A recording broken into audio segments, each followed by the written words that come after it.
Hey everybody, welcome back to Doc G's Reloading. Like I said, today we're going to cover the Smith and Wesson M&P 12. You can see there, it says M&P 12 right on it. So this is the bull-pup or bull-pump, whatever you want to call it, shotgun. As you can see, I've got my favorite optic on it right there. That's the EOTech red dots that I like. I did purchase a pair of iron flip-ups for it, the Magpul version. So they'll snap up front and back, and then snap down under spring pressure. I haven't got them though. I have not received those yet, but I did order those as backups. And why don't we just start off at the front and work our way back. We've got a safe gun here. We'll rack it. We'll check the back here. You can see that nothing in the magazine tubes and that the chamber's empty. So we'll slide that back and we'll just start off at the front and kind of work our way through. Right now it's on safe. Okay, so what I like about this gun is that it's not super heavy. I do like the weight of it. I do like that it's almost, you could almost seem like you could fire it like a pistol if you wanted to. I don't think that would work out very well, but it's very well balanced here, right at the grip, which I like. This front grip here does not contain palm swells, so this is your regular grip. The palm swells that you get with it, as I did in my unboxing before, come for this grip and this grip only. Okay, now what I do like about this is the only bullpup on the market that I know of that if you don't like this grip at all, you can unscrew it with the single screw underneath there. You can pull it out and replace it with your favorite AR grip. It'll accept any AR grip, so you can put that on there. In the front here, if you don't like this grip, you can take it off and just use the serrations up here if you wanted to rack it. A lot of people do that. They take this off altogether and they just have their hand underneath here like a regular pump shotgun grip in front. If you don't like this, you can pull this off, put a Picatinny rail M-Lock on there. This is M-Lock. Put a Picatinny M-Lock rail underneath there and stick your favorite grip underneath there. If you want to grip with a flashlight or something, you could do that. This is all plastic here. This is plastic here. And the plastic comes back to here, and you can see where it mates with the metal here. So, you know, some people don't like as much plastic as this has. I look at it as, you know, the parts that need to be steel are steel. The parts that can be plastic are plastic. If this whole gun was steel, it would weigh probably 5 more pounds than it needs to. So, and if they did aluminum, it would cost you another $1,000 at least. So I think the price point of $1,100 with all of these features is a fantastic deal. I love this gun. I think it is so cool. Of course, I love, you know, being in a country where I can go to the store, buy this stuff, and go out and enjoy it and have fun with the shooting sports, because we are a shooting culture. And there's nothing wrong with that. You know, I tell people, just like you guys take your families out to the beach and have fun, we go out to the shooting range and have fun all day long, pack a lunch, shoot shotguns and rifles in the morning and handguns in the afternoon, and spend a whole day of it and enjoy the heck out of it. So anyway, so as we work our way back, we got the, you know, front slide. Now this switch here disengages your front, you know, slide there. So you just pull down on that, because right now it's in safe mode and it's not been fired. So if you go to fire it, that drops out of the way, and then you of course would rack it. Now, if you want to rack it and get that out of the chamber, you just pull down on that with your finger and rack it out. And that's what that button there is for. Okay, so I like this front grip. I'm going to leave it the way it is. I like the sound when it racks. It's really cool. This is a nice feature right here, right available to your trigger finger. You have your ambidextrous safeties. So you have a, you know, fire here and safe. So it's exactly the same as an AR style safety. I don't know that you can replace these safeties with any other ones from an AR system. You'd have to ask Smith and Wesson, but this one is really robust, really nice. You have it on the other side too. What I have always done my entire shooting career is I always take it off with my thumb, fire, and then put it on with my, put the safety on with my trigger finger, because then that, you know, gets my finger out of the trigger guard and it's just become a habit. Now these are nice and robust. They're not super extra large, but they're large enough that you can easily manipulate them from either side. So your typical AR style. I really like it. Now, like I said, as far as replacing, I don't know. Now, what's nice about this too is you've got your magazine tube selector up here, so you can see there, kind of where it says, you may be able to see there where it says R. See if we can get it close enough to the camera there, where y'all can see that. There's an R on this side, and if you click it over here, there's an L on that side. So when you click it over now, this side says L, and then that side says R, and whichever side is where the button is visible is the tube you're drawing off of. So right now I'm drawing off the right magazine tube, and right now I'm drawing off the left magazine tube, and you'll see an L. There's an L right here, and when you switch over, there's an R right there that you can see. So, and there's no in between. This is what I always check on guns is how crisp they are, and these are crisp, robust buttons that there's no middle ground. You're not going to get this stuck in the middle. There's no middle position. It snaps one side or the other, and that's it. You know, some people said, well, I don't like it because if I lay it down, you get that click. Well, I just shifted over to an empty magazine tube and I didn't know it.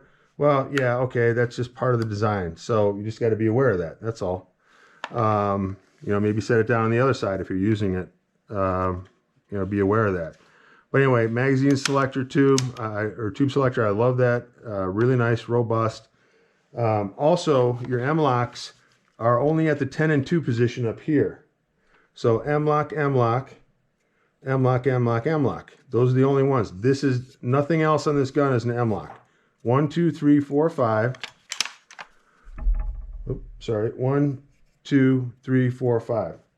You get 5 M-lock slots at the 10 o'clock and 2 o'clock position, and that's it. These are not M-locks. These back here are slots for the cooling of the barrel. So don't confuse that.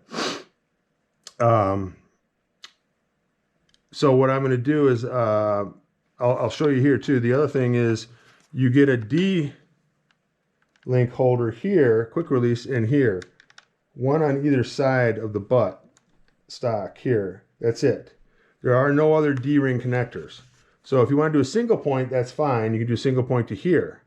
What I did purchase and I haven't yet received are the M-Lock D-ring connectors that are just an M-Lock D-ring connector. There's no Picatinny reel, there's nothing. So it'll fit flush right here or here. I'll figure out where to put it. And then I can connect one end of my sling here and one end of my sling up here. So I can carry it around with me at the range. So just so you're be aware, these are your M-locks at 10 and 2. No other M-locks are on here. These are not M-locks. And then you get your quick release on either side back here. So again, that's fine with me. I don't mind buying the little extra thing to fit up there. That's great. I don't care. The big thing that people were having arguments about is how to load this thing. They say they were having trouble loading it. Well, you get these little spring-loaded buttons here.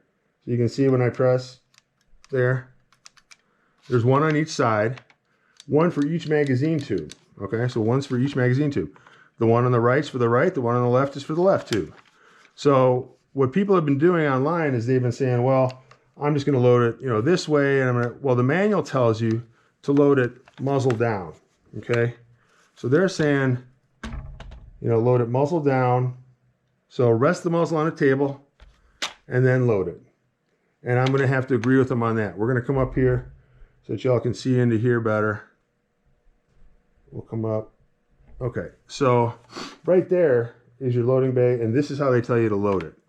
Now what you do is you just take your cartridge, and I've got monstrous hands and I have no trouble doing this. You press it in until you feel it hit resistance. Once you do, then you come over here and you press your button here. You press this button here, and it goes right past and you're done. It's in. Take another one. Let's go to the other side. Put it in the other side. You just kind of rest it in the side, push down until you meet resistance, and then press your button over here. And it goes, well, sorry, press your button, release the button, then release your finger, and it'll stay in. And it's just that quick. So we'll do it again here. Figure out which one you want, press it in, you meet resistance, push your button, release the button, release your finger. Another one on this side. Put it in, press until you feel resistance, press your button, release your finger. It's in. You're done. That's it. That's loading. I don't have any problem with this. With my monstrous hands, I have not had any problems loading this at all. With 3-inch, 2 3/4, I don't have any mini shells, but I'm sure the mini shells will be even easier. But 3-inch and 2 3/4 that I have, no problem doing this. Now, if you want to unload it quick, you just press this button on either side. So here I'm going to press this one, and they pop up and out. So then you just take out your shells. Of course, I'm trying to do this so everybody can see. And then do the same thing on the other side. Just press. They pop up and out. And then just get your fingers in there. And now you don't have to do your fingers. You could have this angled toward the ground and they would just drop out. So you could have it up in the shooting position, press the buttons, and that'll release the magazine catch or the catch on the shells and allow them to pop out. Then they'll just fall out. So if you're going to do this, I'd probably recommend that you did it, you know, this way, and then you just press on this button, and then it'll just come out and fall onto whatever table you have underneath. So I didn't have any problems loading or unloading this gun. So, and again, I have monstrous hands. So the manual says don't load it like this, because you're always going to have some kind of optic there. So it's always going to be angled backwards. So you're already working against, you know, gravity on top of it. They say load it from the muzzle down position, safety on, obviously, and load it like I just showed you. So muzzle down, refer to the manual. Please read the manual on this one. It's got a lot of really good information. And I found that I tried loading it all the other different ways, and setting it on a table muzzle down and doing it this way is just so much easier, and didn't have any problems with it. So those are the salient features of it.